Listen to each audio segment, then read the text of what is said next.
Summer stories के साथ मैं हूँ फलक चौहान और आज हम बहुत इंपॉर्टेंट टॉपिक पर डिस्कशन करेंगे कि किस तरह से बच्चे फैक्ट्रियों से निकलने वाले लेड यानी कि शीशे से मुतासिर हो रहे हैं। बच्चों में फूड पॉइजनिंग की जगह इस टाइम लेड पॉइजनिंग बहुत ज़्यादा आम होती जा रही है और ये किस हद तक बच्चों के इम्यून सिस्टम को मुतासिर कर रहा है। और इसी हवाले से आज हमारे साथ मौजूद हैं प्रोफेसर डॉक्टर हसन सुलेमान, जो कि चाइल्ड गैस्ट्रोएंटरोलॉजिस्ट भी हैं, चाइल्ड स्पेशलिस्ट भी हैं। डॉक्टर साहब, सबसे पहले तो आप ये बताइए कि जो लेड है वो बच्चों के लिए किस हद तक खतरनाक है और जो फैक्ट्री से लेड निकल रहा है स्पेशली वो किस तरह से बच्चों को मुतासिर कर रहा है। देखिए, जो लेड है, सीसा जिसको बोलते हैं, इसकी जो अगर हम लेटेस्ट रिपोर्ट्स देखें, अब जिस तरह केसेस हाईलाइट हुए हैं हार के इलाके के अंदर, तो उसके बाद से बहुत ज़्यादा इसके बारे में जो है एक अवेयरनेस क्रिएट हो गई है सडनली। इस रिपोर्ट के बाद जो एक इंटरनेशनल मीडिया के ऊपर आई और सारा कुछ फैला, उसके बाद जो सर्वे हैं उसके मुताबिक अगर देखा जाए तो पाकिस्तान में 10 में से 4 बच्चों को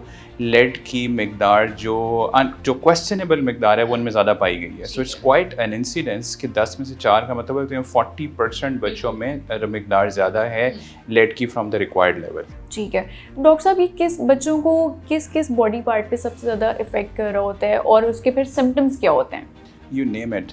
दिमाग पे असर डालते हैं, बच्चों की याददाश्त है, बच्चों की कंसंट्रेशन है, फोकस ऑन पढ़ाई है वो ख़राब होता है, कार्डियोवैस्कुलर हेल्थ है, बच्चे फेलियर में चले जाते हैं, हार्ट फेलियर में, उनकी बोन्स की नशोनुमा रुक जाती है, जो प्लेट्स हैं ग्रोथ की जहाँ पे वो होता है वहाँ पे जाके वो ब्लॉकेज कर देती हैं ग्रोथ के ऊपर। एक्सरे पे बड़ी वाज़े लाइंस ऑफ प्रेपरेटरी कैल्सिफिकेशंस नज़र आनी शुरू हो जाती हैं। इसी तरह आपके जो किडनीज़ हैं उनको अफेक्ट कर रहे होते हैं, जिगर को अफेक्ट कर रहे हैं, फिर इसी तरह आपके गैस्ट्रोइंटेस्टाइनल सिस्टम को बहुत ज़्यादा इन्वॉल्व करते हैं। इसकी वजह से हमारे पास बच्चे बहुत आते हैं जिसके अंदर बच्चों को भूख नहीं लग रही है, बार बार पेट ख़राब हो रहा है, कद नहीं बढ़ रहा, नशोनुमा गुजर गई। So it affects each and every body part and it's very very important to be aware of the fact कि हम क्या खा रहे हैं, कौन सा पानी पी रहे हैं, किस जगह से पी रहे हैं, किस इलाके में रह रहे हैं, इंडस्ट्रियल वेस्ट निकल रहा है या पुराने ज़माने के लेड पाइप, जैसे हमारे पुराने ज़माने के रेलवे स्टेशंस हैं या रेलवे कॉलोनीज़ है जहाँ पे बच्चे रहते हैं या उन स्कूलों में पढ़ते हैं जहाँ पे पुराने लेड पाइप्स यूज़ हो रहे हैं। They are very endemic areas. ठीक है डॉक्टर साहब, ये तो आपने बहुत ख़तरनाक बीमारियां बता दी हैं। छोटे छोटे बच्चों को ज़ाहिर है वो बहुत जल्दी इफेक्ट भी कर रही होती हैं। आपने इम्यून सिस्टम की बात की, IQ की बात की। पेरेंट्स को कैसे पता चलेगा कि ये सीसा या जो जिसको हम लेड कहते हैं उसकी वजह से उनके बच्चे बहुत ज़्यादा बीमार हो रहे हैं? क्या सिम्टम्स घर में पता कर सकते हैं हम? अच्छा, ऐसा है कि जिस तरह हमने बताया कि एक बच्चा जो ऐसे एरिया से आए, जो इस तरह के एरिया में रह रहा है और उनमें ये सारे सिम्टम्स के बार बार पखाने लग रहे हैं, इम्यून सिस्टम ख़राब है, चेस्ट ख़राब हो रही है, या बच्चा स्कूल में परफॉर्म नहीं कर रहा, बच्चा लेज़ी हो रहा है, सुस्त हो रहा है, पढ़ रहा है, and then when you take a detailed history and they tell you कि हम उस एरिया से आए, यहाँ बहुत पुराने घर में रहते हैं, या बहुत कुछ है, तो then it should ring an alarm in your brain. Could it be lead poisoning, iron deficiency है, विटामिन डी डेफिशिएंसीज़ हैं, या जनरली इम्यून डेफिशिएंसीज़ हैं, मतलब वो आपको पता चल सकती हैं कुछ सिम्टम से। बच्चा पीला पड़ गया, उसकी हड्डियों में हर वक्त दर्द हो रहा है, प्लस किस इलाके से आया, कौन सा पानी पी रहा है, किस तरह का खाना खा रहा है, या मतलब किस तरह की इन्वायरमेंट में रह रहे हैं, तो उससे आप ना बहुत ज़्यादा जल्दी ना इसको पिन पॉइंट कर सकते हो या पहुंच सकते हो। उसके ऊपर बेसिक टेस्ट है कि आप ब्लड लेड लेवल करा लो और उससे आपको एक सर्टेन अमाउंट पता चल लेते कि कितना लेवल है, then you can treat it accordingly. ठीक है। अच्छा, अगर जो भी पेशेंट होता है या जो बच्चा होता है वो एक दफ़ा मुतासर हो चुका है, क्या उसका कोई परमानेंट इलाज है? क्या वो ट्रीटेबल है या वो बार बार उसके इम्यून सिस्टम को अटैक करेगा? अच्छा, ये जो है ना, this is a very good question और हर किसी को पता होना चाहिए। पहली बात ये कि प्रिवेंशन वाली जो बात है ना, is always better than cure, कि जो सबसे पहली इंपॉर्टेंट बात है कि सोर्स को रिमूव करें। अगर पुराने पाइप्स हैं घर के तो वन वे और द अदर उनको चेंज करना चाहिए। अगर आप उस एरिया में रह रहे हो जहाँ पे इंडस्ट्रियल वेस्ट कंटेन्स लेड, तो वहाँ से रिमूव होना चाहिए। अगर ऐसे इलाके में रहते हो कि जहाँ पे पानी वो वाला मिल रहा है जो इंडस्ट्रियल एरिया से उनके अंदर से ड्रेन होकर आ रहा मिल रहा और वो फसलों को मिल रहा है, उस एरिया उस चीज़ को ट्रीट करना चाहिए। इस तरह के इलाकों से अगर मूव हो सकें तो मूव होना चाहिए।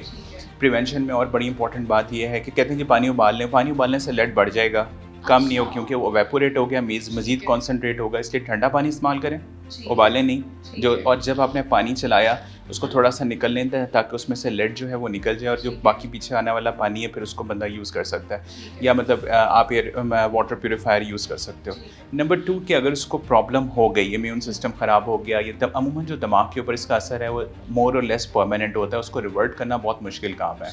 सो इसीलिए फिर मैं कहूँगा कि प्रिवेंशन बेटर है, लेकिन ये है कि अगर अभी उसके सिम्टम्स हैं, सिर्फ जीआई के सिम्टम्स हैं या ग्रोथ नहीं हो रही है और अभी वो बहुत इनिशियल स्टेजेस में है, तो आप उसी वक्त उसको फाइंड आउट करके सोर्स रिमूव करो।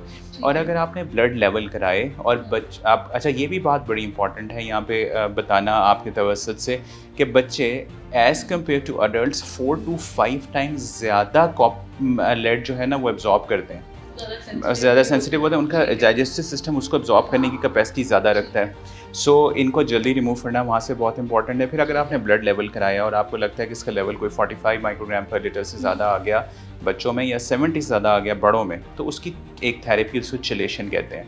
मुख्तलिफ चीज़ें अवेलेबल हैं जिसमें से कुछ पाकिस्तान में अवेलेबल नहीं है, जो अवेलेबल हैं जिसमें कैल्शियम EDT है वो यूज़ किया जा सकता है। डायमरकैप्रोल है जिसको बॉल बोलते हैं, या पेंसिलामीन है एक चीज़, वो यूज़ कर सकते हैं। चलिए, ये तो अच्छा हो गया कि आपने प्रिकॉशंस प्रिवेंशंस हमें बता दी हैं।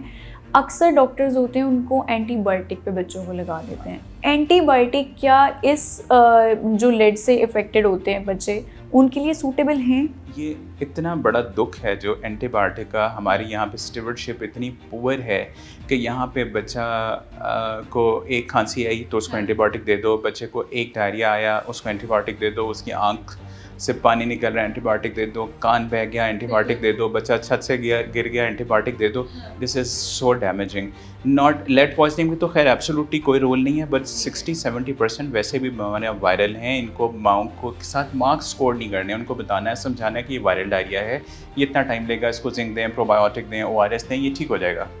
इसी तरह चेस्ट की बहुत सारी जो चीज़ें खास कफ के साथ आते हैं, there is no fever, absolutely no fever, but मतलब usually we see patients who come to us 3-3 4-4 courses antibiotic कर चुके थे, still the cough is there, because अगर हाइपर एक्टिव रिवर डिजीज़ है या एस्थमेटिक कफ है या ब्रोंकियोलिटी की कफ है, उसका कोई रोल है ही नहीं एंटीबायोटिक का। तो खुदारा एंटीबायोटिक्स को बहुत सोच समझ के इस्तेमाल करें। हमारे पास एंटीबायोटिक्स जो इफेक्टिव हैं वो इतनी थोड़ी रह गई हैं कि आप समझ नहीं आती कि अगर वो भी ख़त्म होगी तो फिर हम क्या करेंगे। बिल्कुल नो रोल एब्सोल्युटली व्हाटसोएवर। ठीक है डॉक्टर साहब, अक्सर बच्चे जब स्कूल भी जाते हैं तो वो लेड पेंसिल्स का भी इस्तेमाल करते हैं और बच्चे खा रहे होते हैं। अगर हम बड़ों की भी बात करें तो ख़वातीन की बात करें तो उनके मेकअप में भी लेड होता है। तो ये वाला लेड बड़ों को और बच्चों को किस हद तक मुतासर करता है उन इलाकों में जहाँ पर ये फैक्ट्रीज़ नहीं हैं?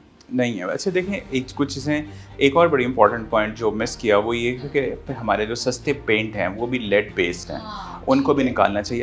आपको पता होगा कि किसी ज़माने में बहुत रहा था कि लेड फ्री फ्यूल आ जाए, लेड फ्री फ्यूल, उसका बड़ा फ़ायदा हुआ लेड निकलने से, क्योंकि अदरवाइज़ हमारी सारी फ़िज़ा में लेड था।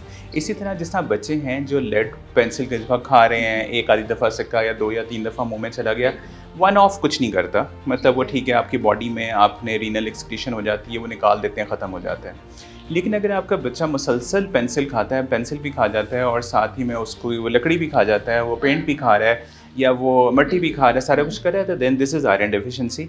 आयरन डेफिशिएंसी को करेक्ट करें तो 3-4 महीने में जितनी देर में वो रिप्लेस होगा, फिर वो वो मतलब ये चीज़ें ऐसी खाना बंद कर देगा। This can give you a clue कि इसको कोई आयरन डेफिशिएंसी तो नहीं, लेकिन वन ऑफ ये यूज़ करने से वो नहीं है।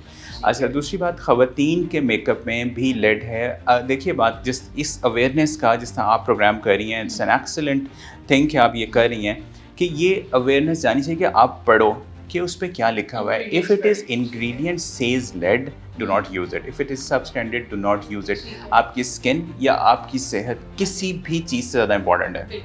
सो इसी तरह मतलब हमारे कुछ बच्चे हैं जो गंदम की एलर्जी के बच्चे हैं, उनके जो मेकअप या टूथपेस्ट हैं उनके ऊपर भी ग्लूटेन फ्री लिखा होना चाहिए, तो वो इस्तेमाल कर सकते हैं। इसी तरह लेड से बचने के लिए इम्पॉर्टेंट है कि we as a nation, as everybody should fight against it and should condemn the use of the stuff which contains lead after जो कि बिल्कुल उसकी एक लेवल से ज़्यादा उसको निकाल देना चाहिए। डॉक्टर साहब, बात तो आपने बिल्कुल ठीक की है कि मेकअप पे अगर ख़वातीन भी मेकअप यूज़ करेंगे तो इंग्रेडिएंट का लाजमी वो देख लें जो मेंशन किए हुए हैं, लेकिन बहुत सारी ख़वातीन को पता ही नहीं है कि मेकअप में लेड है और वो यूज़ कर रही होती हैं, वो किस हद तक मुतासिर होती हैं? देखिए, इस वक्त ना वो यूज़ कर रही हो, अगर वो बहुत लॉन्ग टर्म यूज़ करें और वो सर्टेन उससे गुजर जाए और उनको इस तरह की प्रॉब्लम्स आएँ तो फिर उनके अंदर लेड लेवल हमें कराना चाहिए।